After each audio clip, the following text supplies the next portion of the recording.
ఓం శ్రీ సాయిరామ్. పోతన భాగవతములు అని ప్రథమ స్కంధంలో 13వ పద్యం తెలుసుకుంటున్నాం మనం ఇప్పుడు. సాయిరామ్. ఇమ్మనుజేశ్వరాధములకిచ్చి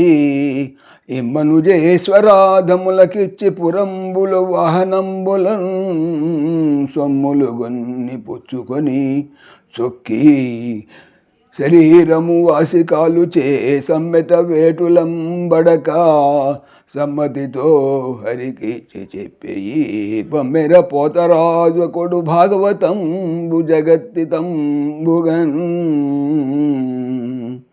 ఈ మనుజ మానవులకు ఈశ్వర రాజులలో అదముల కున్ అనగా ఇచ్చి అంకితమిచ్చి పురంబులు ఊళ్ళు వాహనములు ప్రయాణ సాధనములు సొమ్ములు ధనం కొన్ని మొదలైన కొన్నిటిని పుచ్చుకొని అనగా తీసుకొని చొక్కి అలసిపోయి శరీరము వాసి వదలి కాలు యముడి చేన్ చేత సమ్మెట సుత్తి వ్రేటులన్ దెబ్బలు పడక తినకుండా సమ్మతి ఇష్ట తోన్ పూర్వకముగా కలిగి హరి కిన్ అనగాకి ఇచ్చి చెప్పెను.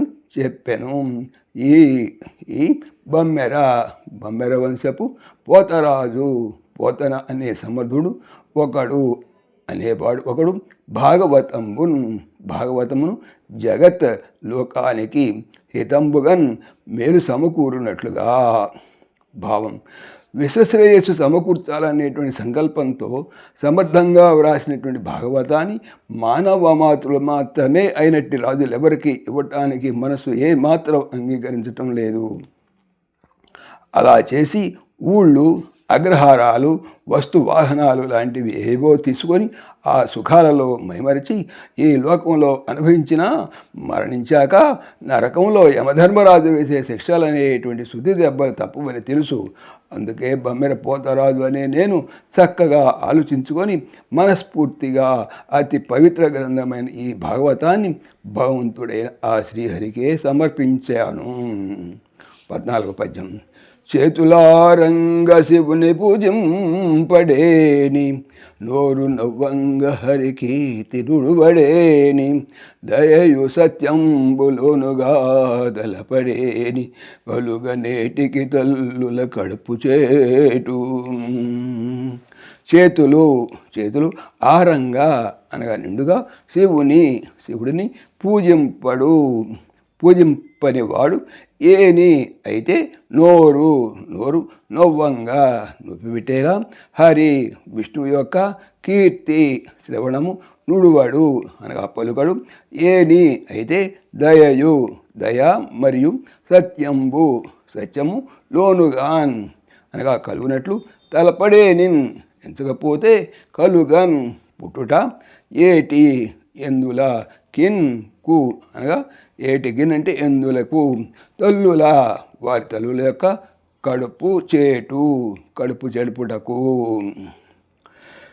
భావం. ఈ లోకంలో జన్మించిన ప్రతి ఒక్కడు చేతులారా శివుని పూజించాలి, నోరారా కేశవుని కీర్తించాలి, సత్యం కరుణ మొదలైనటువంటి సద్గుణాలను అలవర్చుకోవాలి. అలా చేయలేని నిర్భాగ్యుడు ఈ లోకంలో పుట్టడం దేనికి, తల్లి కడుపు చెడగొట్టడం దేనికి? సాయిరామ్. పవిత్రమైనటువంటి భాగవతం చెప్పేది ఏమిటి? బాగా అవుతాము అనే. ఓం దాశరథాయ విద్మహే సీతావల్లభాయ ధీమహి తన్న రామ ప్రచోదయాత్. సర్వం శ్రీ రామార్పణమస్తు. జై శ్రీరామ్, జై శ్రీరామ్. ఆత్మీయులకు మనవి, ఈ ఛానల్తో పాటుగా అనంత మహిమల శ్రీ సత్యసాయి అనే ఛానల్ మరియు లెరన్ భగవద్గీత లైవ్ గీత అనే భగవద్గీత ఛానల్ను స్వామి నా చేత చేయించున్నారని మనవి చేస్తున్నాను. వీటికి సంబంధించిన లింక్స్ డిస్క్రిప్షన్లో చూడవచ్చు. సాయిరామ్.